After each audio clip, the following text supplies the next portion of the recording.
you were to have read at least two of the articles listed below, one pro and one con, and determine what each says about the following questions. So the idea here is that first you read headlines and try and figure out, okay, how much can I really conclude based on a headline? You were to read the actual articles. And now I'm going to ask you, after we talk about this, how much can you conclude from reading the actual articles? And if your conclusions were the same as when you read just the headlines.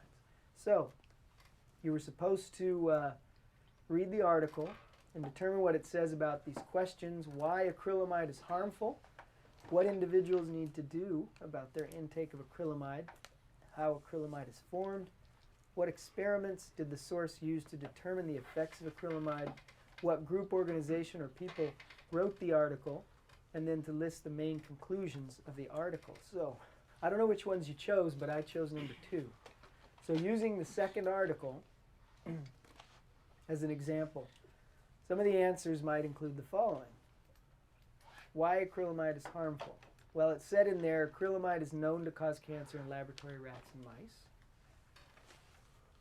And it says the Attorney General's office cites a dozen acrylamide animal studies showing both cancer and birth defects, as well as the Federal Environmental Protection Agency's regulation of the chemical as a carcinogen for 13 years. Concerning what individuals need to do about their intake of acrylamide, the article does not discuss this directly. There's not a lot of information in there. But it does imply that if acrylamide is in fried, starchy foods, that people should lower their intake of these foods. For example, the opening paragraph states, Americans may have plenty of reason to fear French fries. They are soaked with trans fats, loaded with sodium, and full of simple carbs, the bad kind. So, again, kind of hazy on that question. How acrylamide is formed, it says acrylamide is not put into food, but is formed when starchy food is heated at high temperatures. It's a very simple explanation, not too much chemistry there, but that is an explanation. What experiments these sources use to determine the effects of acrylamide? The article discussed the use of animal studies in determining the safety of foods and other substances. And who wrote it?